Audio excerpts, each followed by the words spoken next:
estoy enormemente agradecido a las personas que me acompañan en este momento en esta mesa, a todos y cada uno de ellos.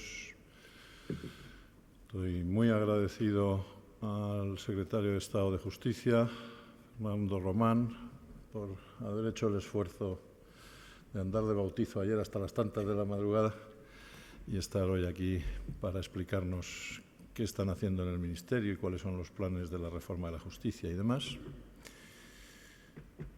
Estoy muy agradecido a José Antonio Bermúdez de Castro, que también anda con montones de líos en el Congreso. Ya sabéis que es el secretario general del grupo parlamentario. ¿Es secretario general o portavoz adjunto el cargo? ¿O las dos cosas? Las dos cosas, ya sabía yo. Y bueno, pues como ahora comprobaréis, está en la cocina de todos los cambios que se están preparando en relación con el mejor funcionamiento del Parlamento y de la democracia.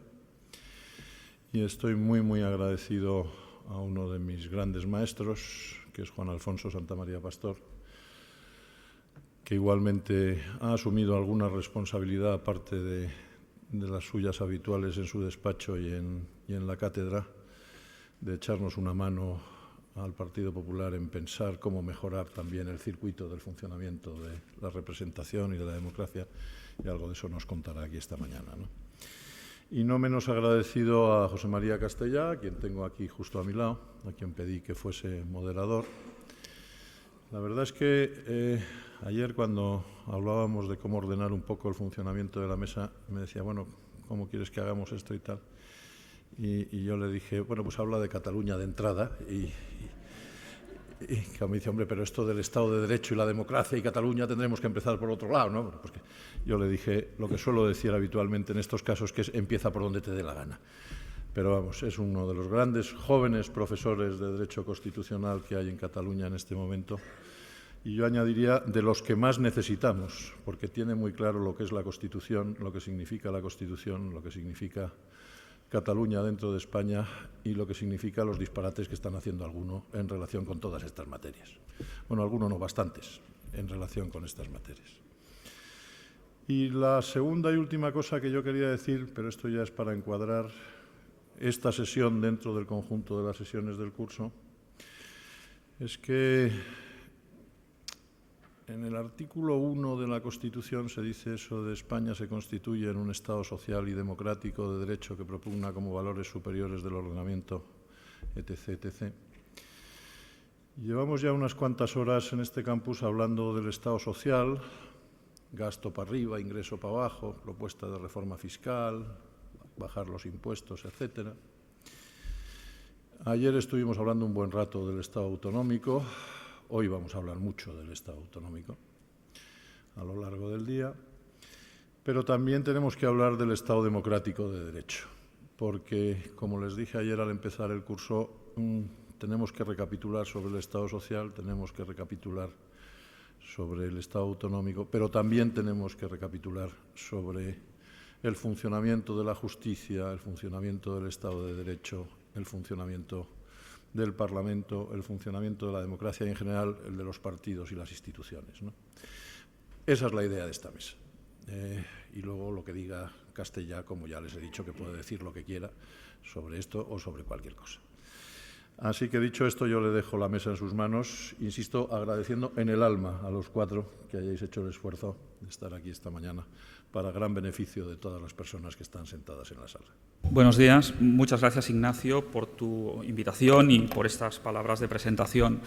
Es una satisfacción estar aquí con todos ustedes y les prometo que directamente no voy a hablar de Cataluña. Otra cosa es que alguna cosa que diga pues, se pueda entender o se pueda leer. Mi papel intentaré que sea el de un introductor y de un moderador, por tanto, planteando preguntas, planteando hipótesis y haciendo un poco mapa de situación. Y intentaré no incurrir en lo que pasó a un profesor de Derecho Constitucional en un congreso hace tiempo, que había una mesa redonda, había un moderador, había 3 ponentes, el moderador estuvo hablando 45 minutos y había un partido de fútbol aquella misma tarde y entonces un profesor del público a un cierto punto dijo: ya que el moderador se ha arrogado la tarea de ponente, yo me arrogo la de moderador y doy por finalizado el acto y nos vamos a... Por tanto, dicho esto, sí quiero, no obstante, plantear una serie de cuestiones, luego los ponentes las abordarán o no, o las retomarán ustedes en sus preguntas posteriores. La primera cuestión que me parece interesante llevar a colación al hablar de la reforma de las instituciones democráticas es la relación entre la crisis económica y la crisis política institucional por la que vivimos. ¿Qué tipo de relación hay? Yo particularmente creo que la crisis política institucional es previa y lo que la crisis económica hace es acentuarla. El cómo respondamos a esta pregunta tiene su importancia, porque si ponemos el énfasis en el origen en la crisis económica, la solución a los problemas institucionales vendrán subordinados a la solución de los temas económicos. En cambio, si sostenemos, y esta sería mi posición, de que la crisis institucional va más allá, ahí se deducen otras consecuencias. Una de ellas es quizás que una mejora institucional y democrática pueda contribuir a la solución de los problemas económicos. Y recomiendo, sobre todo a personas jóvenes que están aquí, la lectura de un librito muy sencillo que ha salido ahora de Niall Ferguson, La gran degeneración, donde precisamente aborda este tema, la relevancia de las instituciones, del Estado de Derecho en los estados actuales. Segunda cuestión. Los síntomas, las manifestaciones de la crisis institucional los sabemos e irán saliendo a lo largo del debate y, por tanto, no voy a entrar ahora en ellos. Pero me pregunto, además de las manifestaciones, por las causas. Y me atrevo a decir que lo que ha pasado en un sentido político, obviamente no jurídico del término, es que está habiendo una crisis en la relación entre representantes y representados. De ahí, en esta quiebra de la relación, nos encontramos cuestiones como un mundo político cada vez más autorreferencial, como la falta de credibilidad y de confianza de los ciudadanos con la política en general, sin distinguir muy bien y sin precisar, y la manifestación más patológica de todo esto, como es la corrupción. Por tanto, hay que indagar en las manifestaciones y en las causas. Y ahí vemos cómo, lo hemos visto en los sondeos del CIS, está en la calle, la idea de desafección.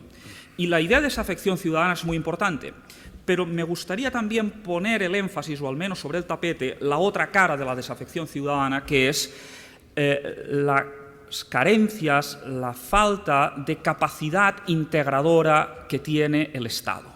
Es decir, el Estado, la comunidad política, para sectores de ciudadanos, por grupos de edad, jóvenes, por cuestiones territoriales, hoy ha perdido, por las razones que sean, no es un juicio valorativo, ha perdido una capacidad integradora. Y un Estado, una comunidad política, es sobre todo integración.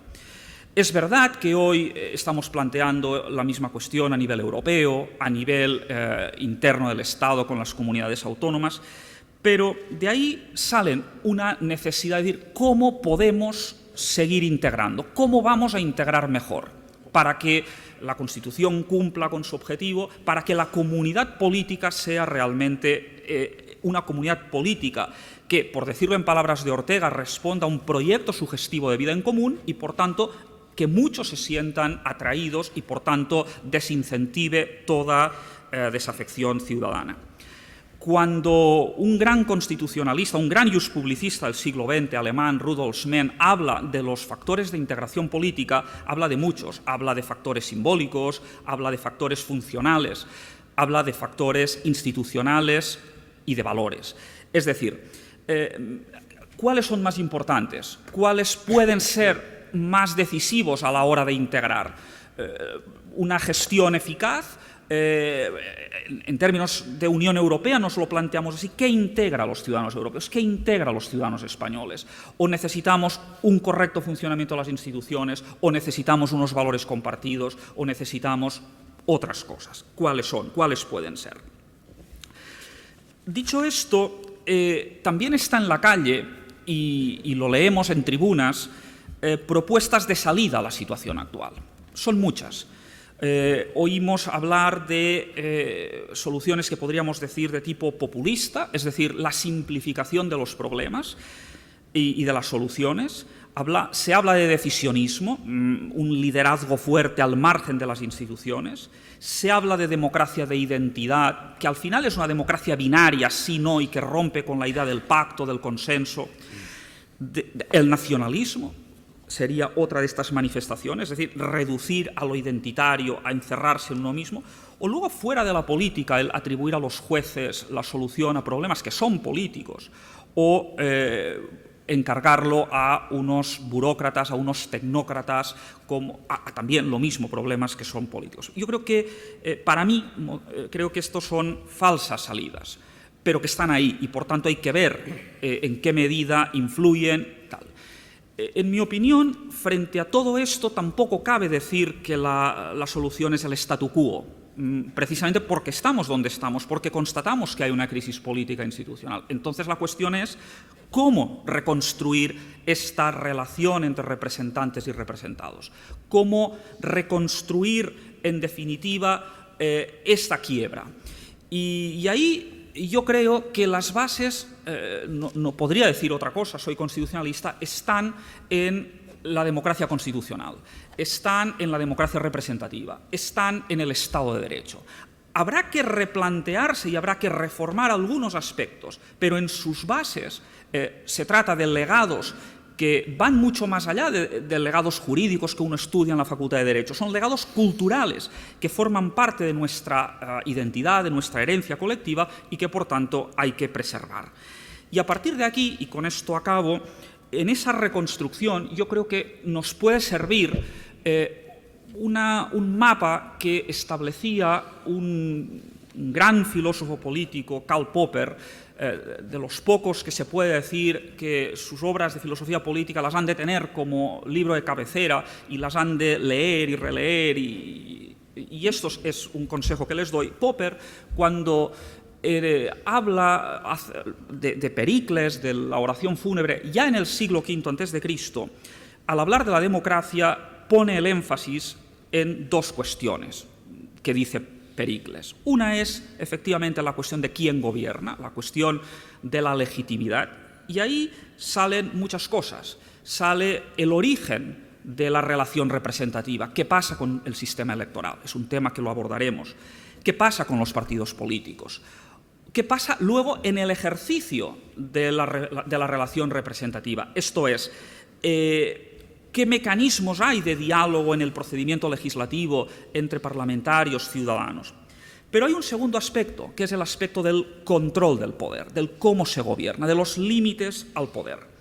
Y ahí hay que hablar de cuál es el espacio de la política y cuáles son los espacios que no son de la política, que son espacios de la administración, que son espacios para los jueces, que son espacios para órganos reguladores y que, por tanto, las interferencias deberían ser las mínimas. O ahí hay que hablar de transparencia para poner luz a la actividad de los órganos administrativos o de otro tipo. Ahí hay que hablar, a lo mejor, también de buen gobierno. Por tanto, estos son algunos de los problemas que creo se pueden suscitar, más otros muchos que seguro nuestros ponentes pues tendrán a bien plantear, y simplemente sirvan estas palabras como una incitación a un debate al que les invito. Muy brevemente, tenemos tres ponentes de lujo, combinando aspectos y puntos de vista que por trayectorias y que por ocupaciones pues seguramente se van a complementar y nos van a aportar ideas que todos estamos esperando. Fernando Román es miembro de la carrera judicial y de la carrera fiscal, desde el 2004 magistrado del Tribunal Supremo y actualmente, como se ha dicho, secretario de Estado de Justicia. José Antonio Bermúdez de Castro es diputado del PP por Salamanca, secretario general del Grupo Popular y quizás el ser miembro de las comisiones constitucional y de la Comisión de Reglamento en el Congreso pues también nos puede dar algunas claves interesantes. Y finalmente, el profesor Juan Alfonso Santamaría Pastor, catedrático de Derecho Administrativo en la Universidad Complutense de Madrid y socio de Gómez Acebo y Pombo, es uno de los máximos administrativistas de este país. Yo no sé, los más jóvenes, con qué manuales de derecho administrativo han estudiado. Yo les puedo decir que yo estudié con sus fundamentos de derecho administrativo y les puedo decir que cuando aún hoy, cada año, explico el tema de la Constitución como norma, sigo exactamente el mismo esquema que el profesor Santamaría Pastor tiene en el libro que les he citado. Muchas gracias y cuando quieran doy la palabra a don Fernando Román. Gracias, Ignacio, por invitarme a estar aquí y compartir con todos vosotros algunas reflexiones sobre las reformas que estamos intentando acometer desde el Ministerio de Justicia. Solo una pequeña matización, José María, porque no me gustaría arrogarme méritos que no me corresponden. Ya me gustaría ser magistrado del Tribunal Supremo. He estado 7 años allí como magistrado jefe del Gabinete Técnico y mi destino es la Audiencia Nacional. Pero indudablemente sería un honor poder ser magistrado del Tribunal Supremo algún día. Bien, cuando llegamos al Ministerio de Justicia hace año y medio, lo primero que nos planteamos fue la pregunta de si era necesario reformar el sistema de justicia o bastaba con establecer algunas correcciones puntuales y gestionar el día a día de la Administración de Justicia en este país. La respuesta hubo que pensarla poco. Entendíamos que era necesario acometer una transformación radical de la Administración de Justicia en este país porque sencillamente el sistema que tenemos no estaba respondiendo, a nuestro juicio, a las expectativas que los ciudadanos tienen que tener, los ciudadanos españoles tienen que tener de su sistema de justicia. Se ve en los telediarios todos los días que buena parte de sus espacios nos lo dedican a la Administración de Justicia y que la conclusión siempre, inevitablemente, por regla general, es decepcionante para el ciudadano.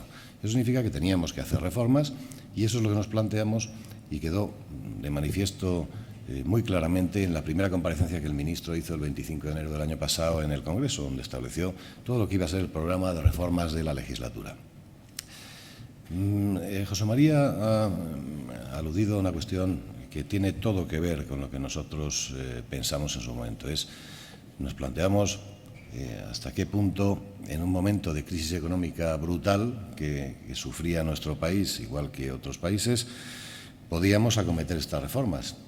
Y llegamos a la conclusión de que hay que distinguir lo que es un momento malo, económicamente hablando, un momento de crisis económica que desde luego te puede lastrar algunos proyectos, de lo que es la reforma estructural que nuestro país necesita precisamente como consecuencia de esa crisis institucional que precisa de solución. Y, como digo, llegamos a una conclusión clarísima. Hay que acometer una reforma estructural completa, una transformación radical de nuestro sistema de justicia, porque además, si acometemos esa reforma estructural, podremos contribuir a que la justicia, la Administración de Justicia, sea un factor estratégico no solo relevante, yo diría que hasta determinante de la recuperación económica de nuestro país. Y en esa línea se inscriben todas las reformas que proyectamos. Nosotros teníamos en la cabeza que la transformación completa del sistema de justicia tenía que asentarse sobre 3 pilares fundamentales, sobre 3 leyes troncales de nuestro sistema. La Ley Orgánica del Poder Judicial, la Ley de Planta y Demarcación y la Ley de Enjuiciamiento Criminal. Y a tal efecto, el Gobierno encargó a unas comisiones de expertos, comisiones institucionales, la redacción de unos textos articulados que pudieran servir de base para esas reformas. Y han estado trabajando aproximadamente 1 año, no ha llegado, y desde hace aproximadamente 3 meses tenemos ya sus propuestas encima de la mesa, propuestas que hemos abierto al debate público, con debate que queremos que se produzca con tranquilidad, con reposo, para que dé tiempo a que todo aquel que tenga alguna sugerencia, análisis, críticas que hacer, lo ponga encima de la mesa, de manera que en octubre, noviembre de este año el Gobierno pueda ya tomar postura oficial respecto de estas tres grandes leyes en forma de anteproyecto, porque son proyectos de legislatura completa. No queremos correr, nos hemos visto obligados a correr más de lo que nos hubiera gustado en la reforma concreta del Consejo General del Poder Judicial, que se ha desgajado de la Ley Orgánica del Poder Judicial, pero por una razón obvia. El Consejo actual finaliza su mandato el 24 de septiembre, de manera que era necesario proceder a esa reforma parcial de la Ley Orgánica del Poder Judicial en lo que se refiere al Consejo antes que el resto de manera que llegáramos a tiempo. Esto afortunadamente ya se ha producido y desde esta misma semana está ya en vigor esa reforma del Consejo. Como digo, el primero de los pilares es la Ley Orgánica del Poder Judicial. Nosotros nos planteamos en su momento, hace año y medio, cuando llegamos, que desde luego la estructura actual de la organización judicial en España no es satisfactoria. Se llevan invirtiendo durante años mucho dinero, desde el 2004 para acá, se han creado más de 1000 plazas de jueces, de fiscales, y al final es echar dinero en un saco sin fondo. No ha mejorado los tiempos de respuesta, no han mejorado los indicadores que son referencia de calidad en cuanto a nuestra justicia, y evidentemente lo que falla es la estructura, y por eso creíamos que era necesaria acometer en su integridad una reforma de la Ley Orgánica del Poder Judicial. Esta propuesta que nos han puesto los expertos encima de la mesa y que, como digo, no recibirá una posición oficial por parte del Gobierno hasta dentro de unos meses, sin embargo, sí nos merece a priori un juicio muy positivo.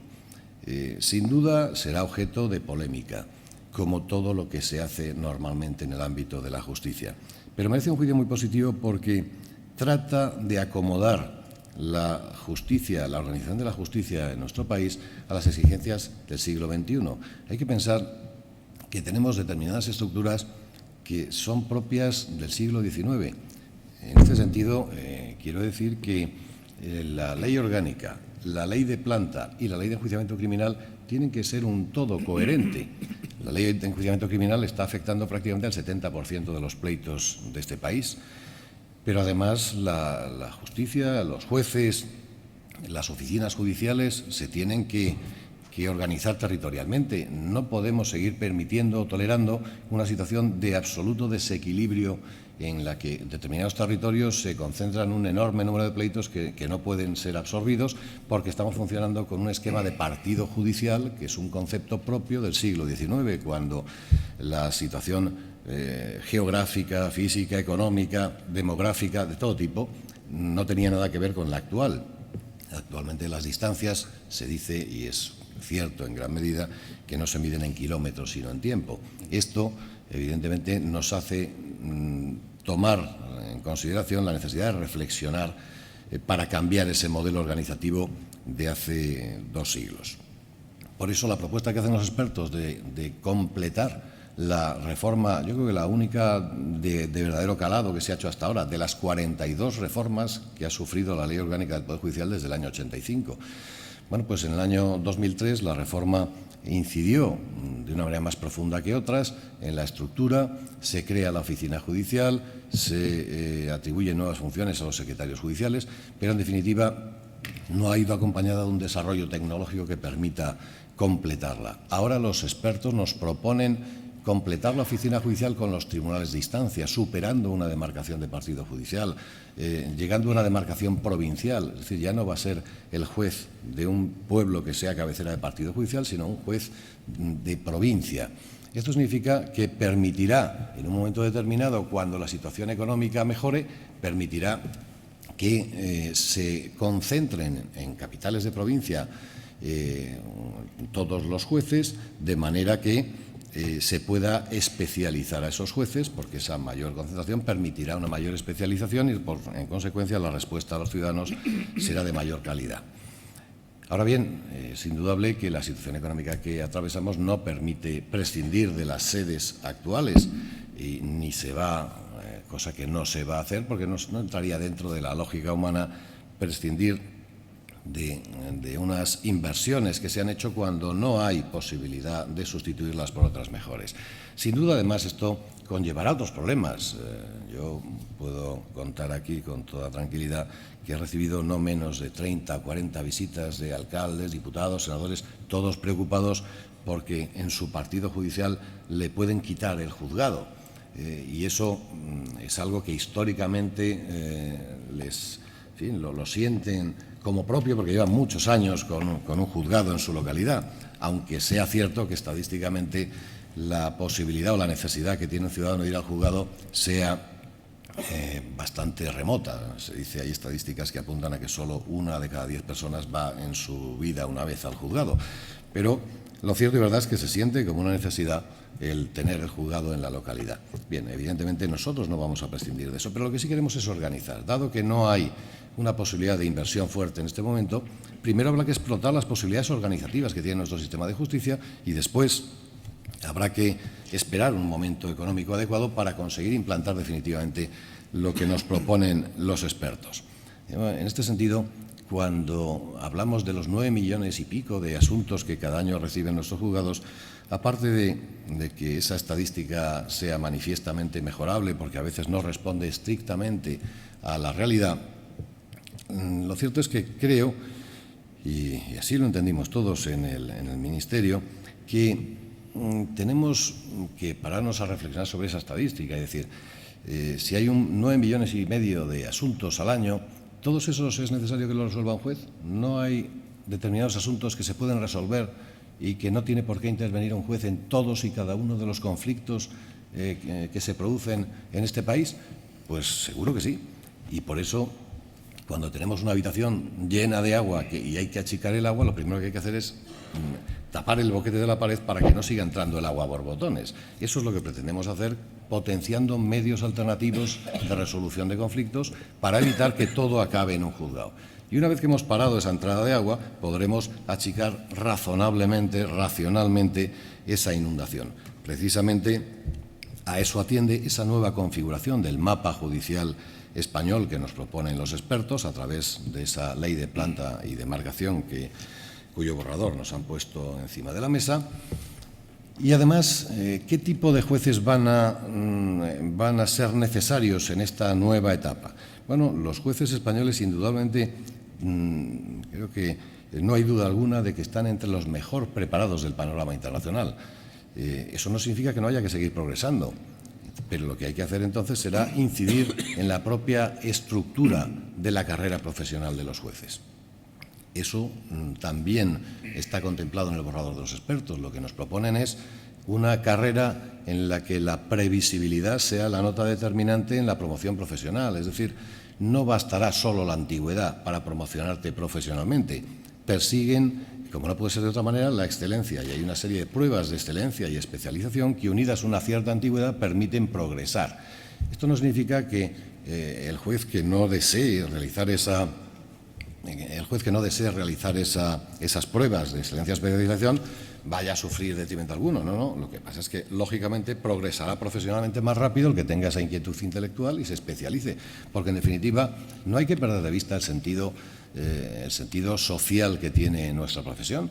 Nosotros estamos para dar un mejor servicio a los ciudadanos. Y del mismo modo que nos gusta hacer el paralelismo, del mismo modo que en el ámbito de la medicina hace 50 años era impensable o estaba la medicina sin lograr una completa especialización y después se ha ido avanzando por la vía de las especialidades y se ha ido cada vez consiguiendo una medicina de mejor calidad hasta llegar a ser una de las medicinas de referencia en el ámbito mundial, pues es lo mismo que queremos hacer en el ámbito judicial.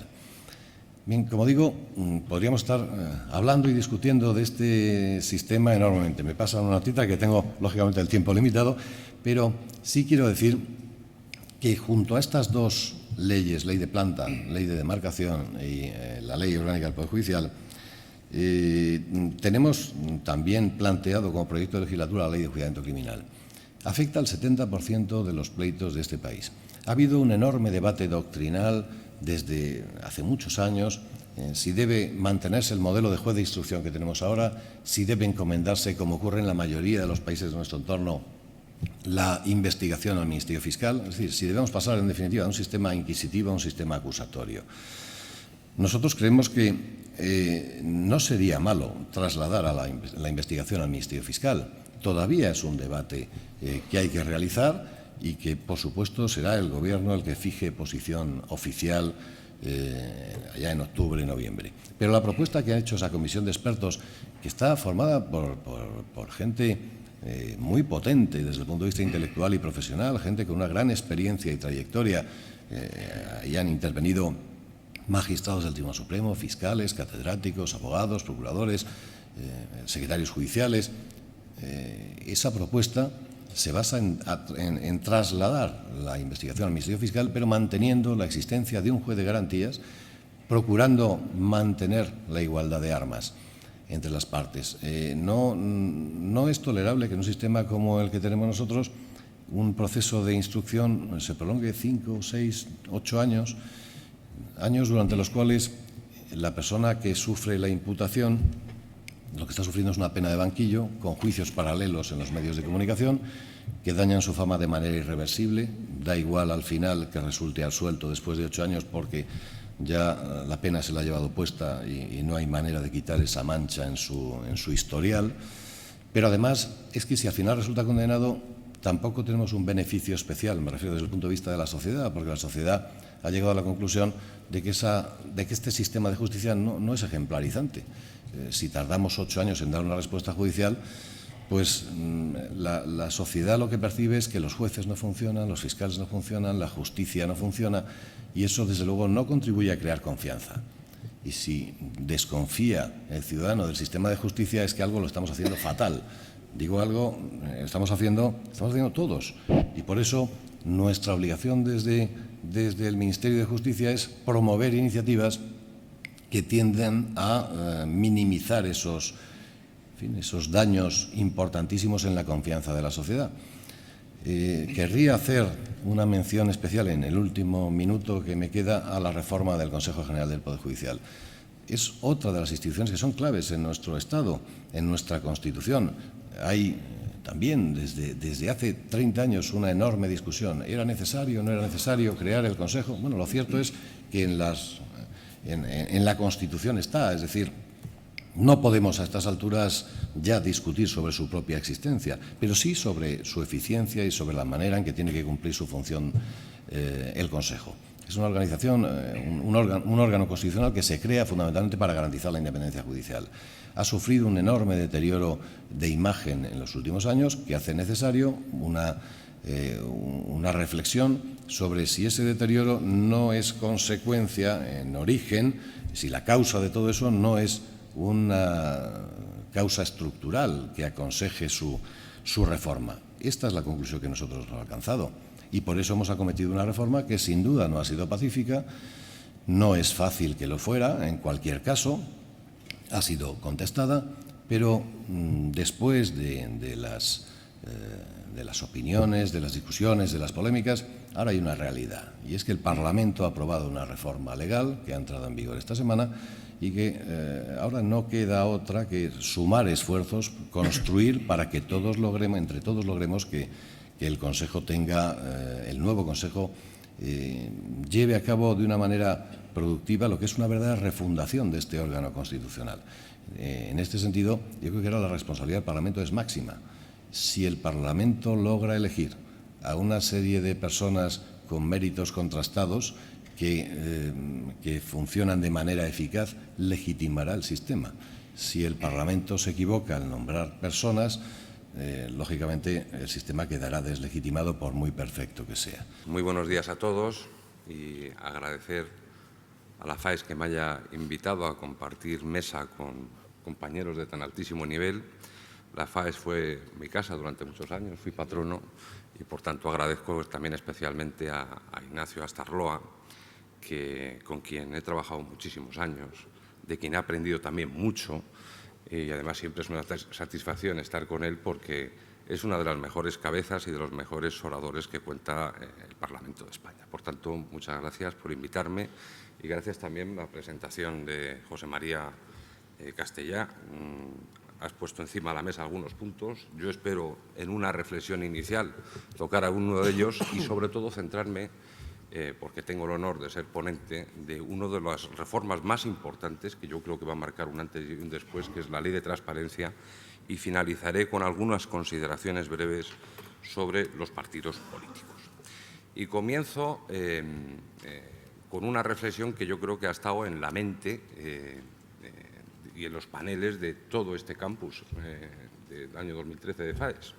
Y es que, evidentemente, estamos viviendo momentos muy difíciles y muy intensos desde el punto de vista económico. Pero también estamos viviendo momentos muy difíciles desde el punto de vista político. La crisis económica, por la gravedad y su duración, que han castigado de manera implacable durante estos años a las familias españolas, ha generado en paralelo un clima de desafección y distanciamiento de los ciudadanos de la política al que también tenemos que dar respuesta. Yo no sé si es antes o después, pero es cierto que esos momentos de distanciamiento suelen coincidir con momentos de crisis económica. De hecho, no es un fenómeno nuevo. En las encuestas del CIS del año 1995, el segundo motivo de preocupación de los ciudadanos también era la política y, por cierto, también el fenómeno de la corrupción. Pero hay una diferencia de lo que fue el año 1995 a lo que hemos vivido a lo largo de los últimos meses. Y es que, a diferencia de entonces, ahora ha habido quienes, desde la radicalidad y bajo la excusa de lograr una mayor participación, han querido aprovechar esa comprensible desazón ciudadana para intentar desacreditar las instituciones democráticas e incluso deslegitimar nuestro sistema de democracia representativa. Y eso no es una cuestión menor, porque hemos visto que una minoría incrustada en esos movimientos sociales lo que realmente tenían como objetivo era que la impugnación del sistema democrático fuera ganando simpatías entre la población y que incluso la transgresión de la ley pudiera llegar a ser considerada como una conducta socialmente aceptable. Y ese mensaje, desde el punto de vista de los que queremos en la democracia, es un mensaje muy peligroso, ante el que no podemos permanecer impasibles porque ataca los cimientos mismos de nuestro sistema democrático. Porque participar en política no da derecho a sustituirla. Porque la democracia nace con la libertad, pero vive con la ley. Y porque la democracia representativa, con sus imperfecciones, es el mejor sistema de control y legitimación del poder. Y porque, al final, como reconoció el propio Sartre, que fue, como recuerdan, el ideólogo del Mayo francés, se corre el peligro de confundir el desencanto con la verdad. Y la verdad es que el sistema democrático no está en crisis. La democracia es inocente. Algunas políticas del pasado que nos han llegado a vivir esta situación, esas no lo son.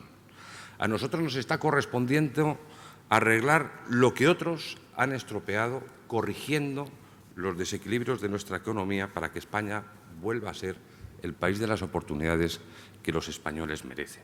Pero también debemos hacer frente a lo que antes José María hablaba de la crisis política y debemos adoptar medidas que fortalezcan nuestras instituciones y nuestra democracia. Es cierto que estamos viviendo momentos de cambio, todo el mundo lo sabe, pero nosotros no tenemos que tener miedo al cambio. Es más, como fue el gobierno de José María Aznar, el gobierno de Mariano Rajoy es un gobierno de cambio. Los dos fueron gobiernos de cambio.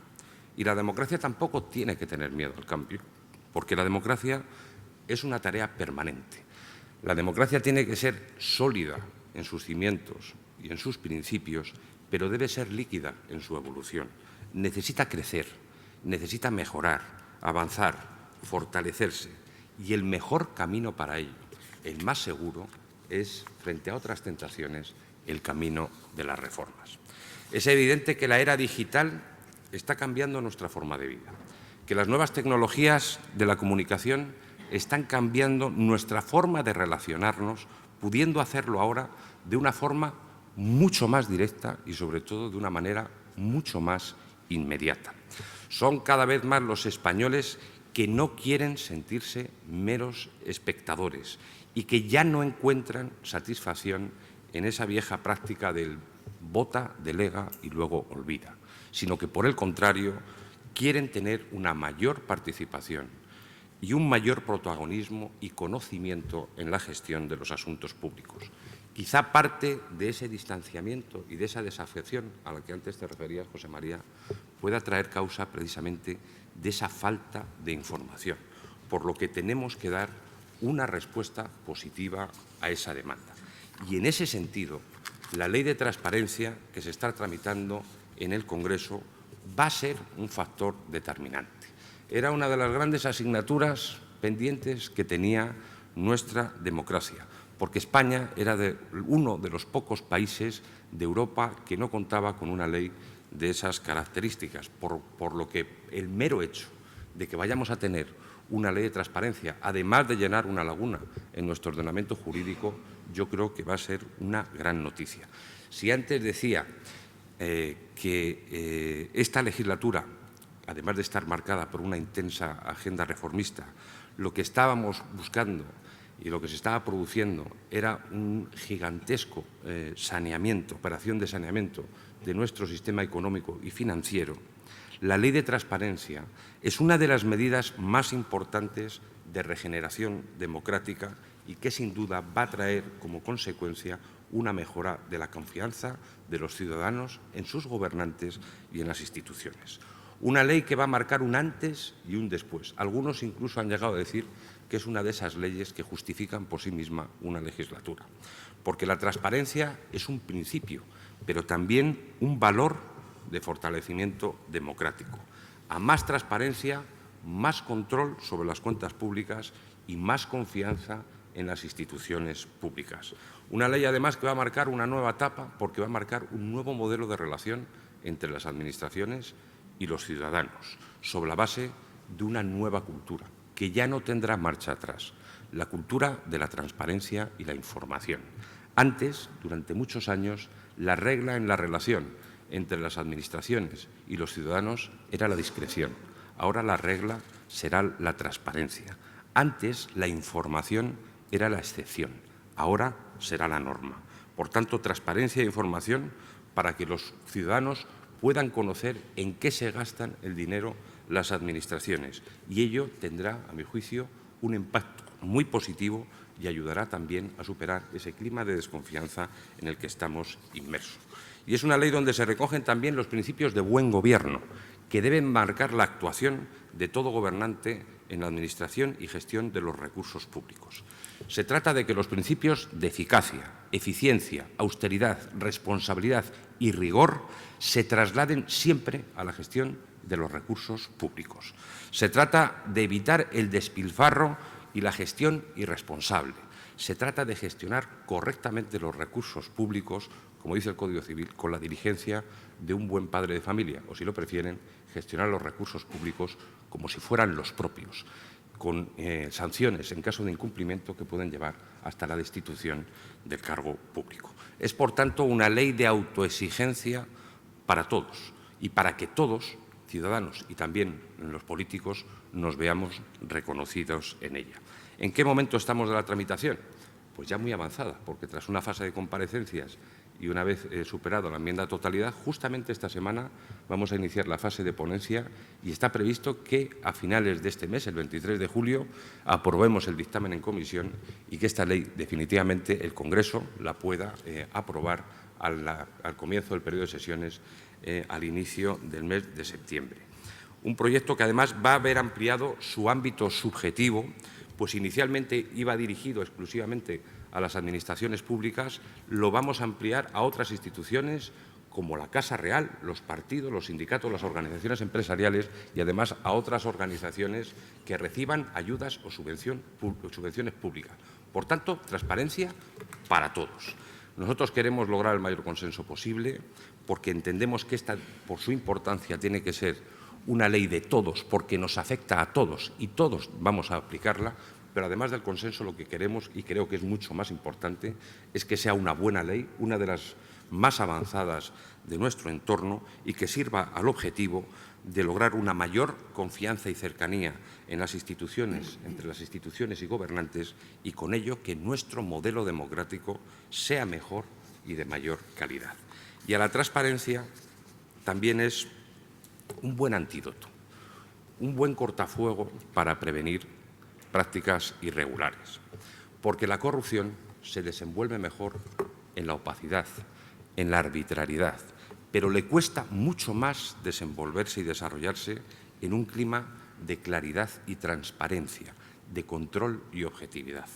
Los casos que hemos venido conociendo han creado un clima de alarma y preocupación social, y debemos reconocerlo así. y también debemos darles respuesta no solo política, sino también jurídica, porque la corrupción es una lacra que tiene efectos demoledores sobre el prestigio de las instituciones y sobre el propio sistema. Y lo vimos lamentablemente en la encuesta del CIS, el barómetro del CIS, que conocimos en el día de ayer. Tenemos que hacerlo porque, además, los políticos somos los primeros en sentirnos insultados cuando descubrimos que en nuestra actividad hay personas que por sus actuaciones o comportamientos no merecen la confianza de la sociedad ni tampoco la nuestra y que merecen además el mayor de los reproches.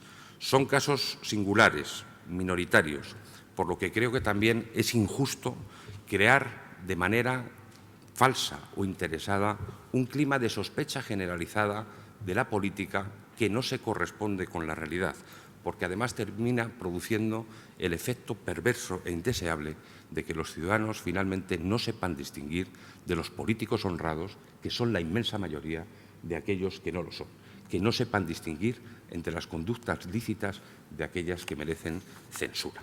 Pero lo que sí deben de saber los ciudadanos es que frente a ese detestable fenómeno contamos con un doble aval. El primer aval es que las instituciones están funcionando, que la justicia investiga, actúa, que la justicia lava y limpia, aunque es verdad que sería deseable que lo hiciera con mayor rapidez, y esa es una línea de la reforma que está poniendo en marcha el Ministerio de Justicia.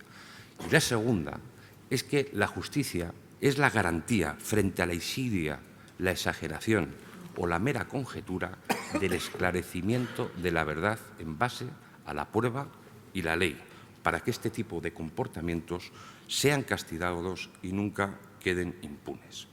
Soy de los que pienso que en la corrupción fallan sobre todo las personas, no solo las leyes, pero también pienso que las leyes se pueden mejorar. Y es lo que vamos a hacer en esta legislatura para conseguir que esta legislatura no solo sea la de la recuperación económica, sino que sea también la de la regeneración democrática. Frente a la corrupción, más prevención, más controles y más castigo. Y esa es también una línea de reformas que también está impulsando y está estudiando el Ministerio de Justicia.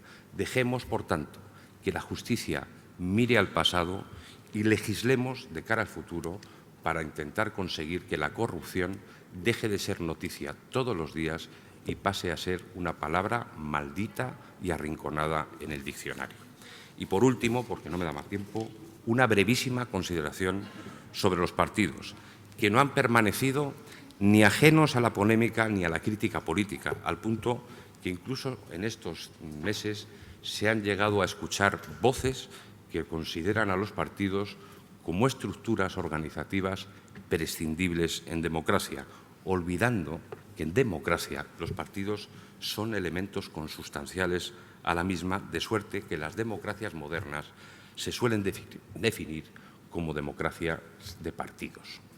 Es verdad que los partidos no nacieron con la democracia, que incluso fueron perseguidos en la Revolución Francesa, siguiendo el ideal rusoniano que amparaba una suerte de individualismo político y que entendía que los partidos eran un obstáculo que se interponía entre el pueblo y los gobernantes. Pero esa concepción fue superada por la historia, especialmente por la experiencia vivida en algunos países de Europa en el que movimientos totalitarios consiguieron acceder al poder y desde el poder acabar con la democracia. Por eso no es casualidad que los países europeos que vivieron esos movimientos totalitarios y que vivieron en sus propias carnes dictaduras, no es que legalizaran, sino que constitucionalizaron los partidos a la salida de dichas dictaduras y de dichos movimientos totalitarios. Es el caso de Alemania, de Italia, de Portugal y también aquí en España. Yo creo que los partidos políticos, eso sí, con luces y con sombras, porque nada es perfecto en la vida, hemos venido cumpliendo las funciones que nos encomienda nuestra Constitución. Pero por los momentos que vivimos, y ya voy terminando, yo creo que los partidos tenemos la obligación de ser más abiertos, más austeros y, sobre todo, más ejemplares. Yo creo que esa es la línea en la que venimos actuando y lo que viene actuando el Gobierno en esta legislatura. Por eso se han reducido un 40% las subvenciones a los partidos políticos y hemos hecho, y quiero ponerlo en valor porque muchas veces se olvida muchas cosas que hacemos, una de las leyes de financiación de partidos más exigentes de nuestro entorno, con nuevas prohibiciones y limitaciones a la financiación de los partidos, en un intento de separar definitivamente el mundo de los negocios del mundo de la política. Y el Gobierno, y termino con ello, va a traer a la Cámara un nuevo paquete de medidas en esa línea. Va a traer a la Cámara una ley de control de la actividad económica de los partidos que contendrá nuevas condiciones de contratación y de rendición de cuentas. Vamos a dotar de nuevos instrumentos al Tribunal de Cuentas para mejorar el control y la fiscalización de los partidos. Nuevos instrumentos legales para que casos que conocemos hoy, pero que han ocurrido en el pasado, no puedan volver a reproducirse en el futuro, al que se unirá también un proyecto de estatuto de cargo público en el que se definirán las obligaciones de transparencia de todos los que nos dedicamos al noble oficio de la actividad política. Junto a ello, pues, y tenemos ahí un gran ponente que va a ser, ni más ni menos que uno de nuestros compañeros de mesa, el director de este curso, Ignacio Astarloa, pues estamos estudiando una reforma del reglamento del Congreso precisamente en la línea de mejorar el funcionamiento de la Cámara. Ya se ha puesto en marcha la Oficina Presupuestaria del Congreso y nosotros, yo lo digo, pretendemos incorporar en el propio reglamento una regulación de los llamados lobbies en grupo de interés. En definitiva, yo creo que son medidas en la línea de profundizar en la democracia, de fortalecer las instituciones. Creo que estamos respondiendo a una demanda social y, además, en la dirección correcta, sobre la base de dos nuevos principios que deben de imperar en la actuación política: la transparencia y la ejemplaridad. Y espero que estas medidas sirvan para atenuar o incluso llegar a superar ese clima de desafección existente y lograr una mayor confianza y cercanía en los ciudadanos, porque, como les decía antes, esta legislatura no debe ser solo la de la recuperación económica, tiene que ser también la de la regeneración democrática. Buenos días. Muchas gracias a Iñaki, a Faes, a la que representan en estos casos, a José María, a ambos por sus palabras. Y, ante todo, pienso en todos ustedes. Se estará preguntando de qué nos va a hablar este señor. Porque, claro, yo no tengo ningún negociado propio como Fernando o como José Antonio, ¿no? Y la verdad, bueno, me pone la necesidad de acudir a esta mesa, pues me pone en una coyuntura difícil de saber qué es lo que voy a decir, ¿no? Ante todo, y por ser muy sintético, dos cuestiones previas. La primera, sobre un punto del que ya se ha hablado reiteradamente, que es el de la desafección, ¿no? Quisiera aportar como visión personal, puesto que hablo ahora aquí, en este caso, absolutamente como miembro de la sociedad civil, no tengo ninguna responsabilidad pública y, por tanto, pues puedo ser mucho más incorrecto políticamente que mis compañeros de mesa. En primer lugar, en relación con la desafección. La desafección es en buena parte un producto de la crisis económica y, a su vez, tengo la seria impresión, forjada después de muchos años de observación, de que esta desafección está, por supuesto, incrementada artificialmente por quienes no participan, es decir, por la gran cantidad de personas que son no extraparlamentarias, pero sí antisistema, y los antisistema en España, como en otros muchos países, son muchos más de los que dan patadas a las vallas que rodean al Congreso, eso para empezar. Y muchos de ellos incluso se sientan en las instituciones parlamentarias, y no hablo de Bildu, por supuesto.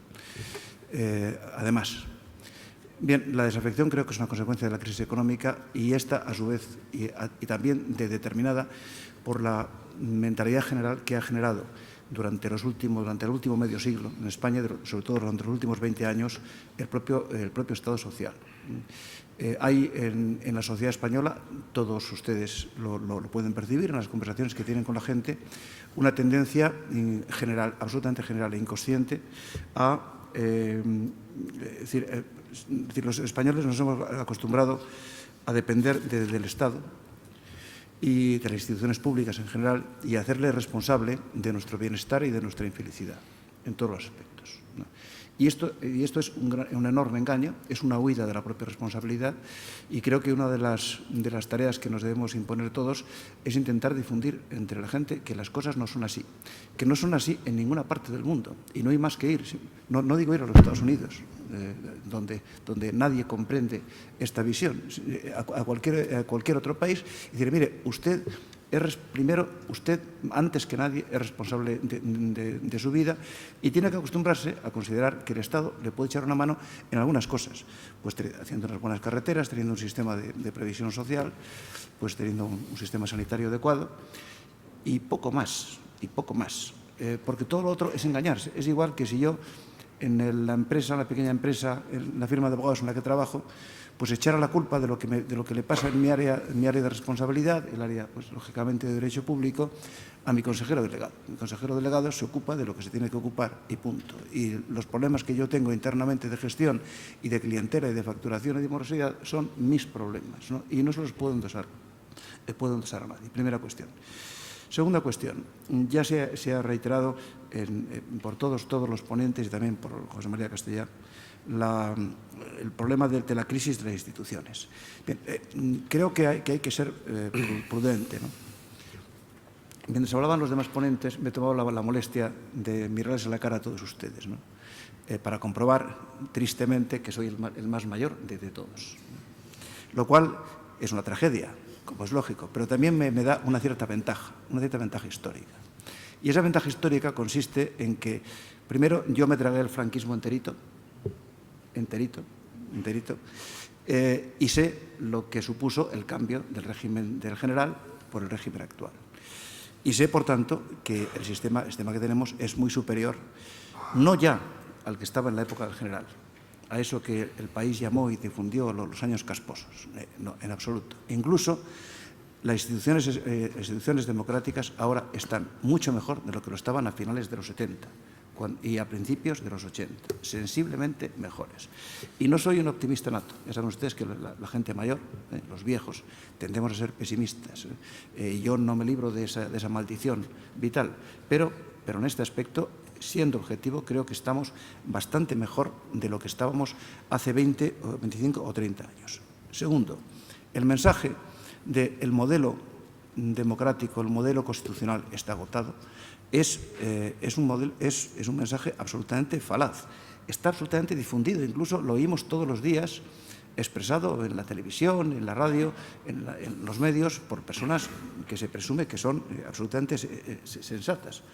Bien, de acuerdo, el sistema tiene problemas, pero hay un modelo alternativo, si es que no lo hay, es que no nos engañemos, es que no lo hay. ¿Cuál es? El modelo de la Rumanía del señor Ceausescu, que ustedes no han conocido, yo estuve ahí un par de ocasiones, por ejemplo, es un buen modelo. El modelo chino, el modelo, ¿cuál? El modelo el de Corea del Norte, que no conozco felizmente, o modelos, por no hablar de los modelos, por supuesto, de la Alemania nacionalsocialista o de la Italia del señor Mussolini. ¿Qué otro modelo? El que diga que el modelo está agotado, que empiece poniendo encima de la mesa un modelo alternativo, que nadie efectivamente lo pone. La cuestión, por tanto, no es si hay que cambiar el modelo, la cuestión es si hay que reformar. Y yo creo que hay que reformar, pero hay que reformar moderadamente. Los que por obligación académica tenemos necesidad de salir con frecuencia fuera de España y oímos hablar a muchos colegas, descubrimos primero, todos los países, todos, sin excepción, todos, están, incluso los franceses, es decir, los franceses están insatisfechos con su sistema y ven en él problemas enormes. Por tanto, es decir, no pensemos que somos los únicos. Incluso muchos de ellos se sorprenden de que en España estemos a disgusto con nuestro sistema, con el sistema constitucional. Por tanto, no hay que quedar separado, hay que reformar cosas, pero hay que reformar con una cierta prudencia. ¿En qué materias? Bueno, aquí se ha hablado ya de algunos de ellos, se ha hablado del Parlamento, del tema de la transparencia, de la justicia, algo me permitiría añadir de después, rápidamente, pero voy a aludir solamente como ejemplo de esta medida de reforma prudente. La verdad es que cuando oigo decir a un gobierno, incluso a este, que tiene un gran paquete de reformas, me surge inmediatamente aquello que decía, me parece que Goebbels, ¿no?, de triste memoria, diciendo que cuando oía la palabra cultura echaba la mano a la pistola, ciertamente, ¿no? Yo aconsejaría máxima prudencia. ¿Por qué? Por ejemplo, un caso, sistema electoral. Vamos a ver, todos los días estamos oyendo a todas las personas, incluso personas pues, de un gran prestigio, diciendo hay que cambiar el sistema electoral, hay que cargarse el sistema de listas cerradas y bloqueadas, porque el sistema actual no permite pues, el contacto entre los electores y los elegidos, etcétera, etcétera. Hay que cambiar a un sistema de listas abiertas o de distritos uninominales. Bueno, vamos a ver, en primer lugar, como soy culpable y me declaro mi culpa, yo fui una de las personas que redactó la ley electoral en su momento, no la del 85, sino el decreto ley de marzo del 77, 18 de marzo del 77, una de las 3 personas que lo redactamos, pues tengo que explicar algo que ya se ha dicho en muchas ocasiones. ¿Por qué se optó por un sistema de listas cerradas y bloqueadas y por un sistema proporcional? Por un sistema proporcional porque había necesidad de integrar a todos los partidos en el nuevo proyecto constitucional. Y un sistema mayoritario hubiera dejado fuera a una buena parte de los partidos, tanto de la izquierda como nacionalistas, por un lado. Segundo, listas cerradas y bloqueadas. ¿Por qué? Porque había que ayudar a construir artificialmente un sistema de partidos sólido que no existía. En aquel momento no existía en España más que un partido digno de tal nombre, que era el Partido Comunista. Y había que ayudar a construirlo. Y la única manera era con un sistema de listas cerradas y bloqueadas. Bien, ¿se debe prescindir ahora de ello? Pues vuelvo a decir lo que decía hace un momento a propósito del modelo político alternativo. ¿Cuál es la salida? Listas abiertas.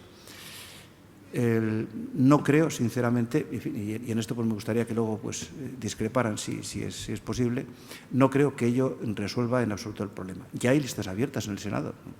¿Y cuál es el resultado? Que todo el mundo vota a un partido, mayoritariamente. Salvo que a un senador le caiga muy mal por ser hombre o por ser mujer o por ser más viejo, más joven, etcétera, pero en situaciones realmente singulares. Un sistema de distritos uninominales, como vengo oyendo hablar ya pues, algunas personas, sobre todo pues, muy influidas por la cultura inglesa. Bueno, un sistema de distritos uninominales tiene ventajas notorias, pero tiene también inconvenientes graves. Primero, un sistema de distritos uninominales, desde mi punto de vista, por la propia matemática electoral, dejaría fuera del Parlamento, de todos los parlamentos, a un número importante de partidos que se convertirían en extraparlamentarios y, por tanto, antisistema y factores potenciales de deslegitimación. Primer factor. No es más que una posibilidad, pero habría que tenerla en cuenta. Segundo, no es la cuestión muy importante, encarecería sensiblemente los procesos electorales. Los procesos electorales, aunque en España se invierten cantidades que desde mi punto de vista no están totalmente justificadas, pero sin embargo los procesos electorales en Estados Unidos son infinitamente más caros, como lo son también, por ejemplo, en el Reino Unido. Y eso complicaría además el problema de la financiación de los partidos, que es un problema mayor.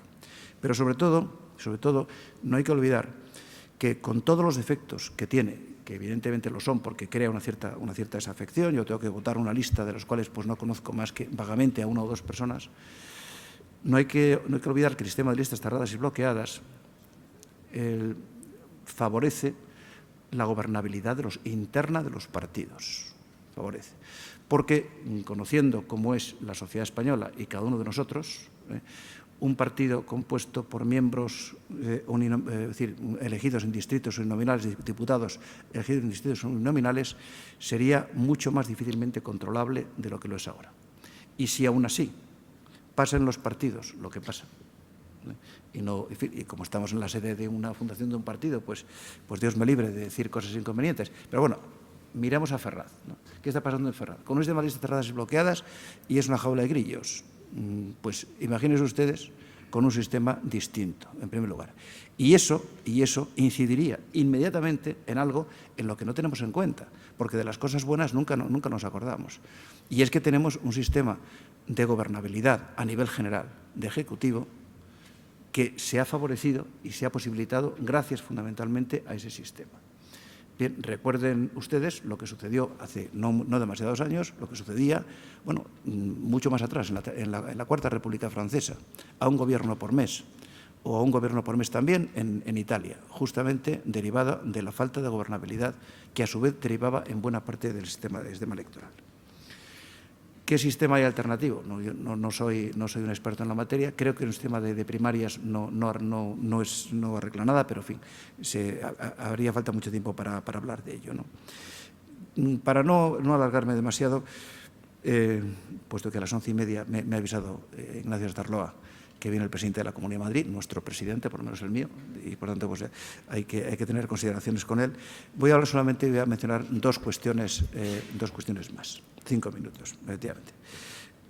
Creo que me sobran. Uno, dos instituciones que han merecido grandes reproches. Una, el Tribunal Constitucional. El Tribunal Constitucional tiene muchos problemas funcionales internos, pero son estrictamente técnicos.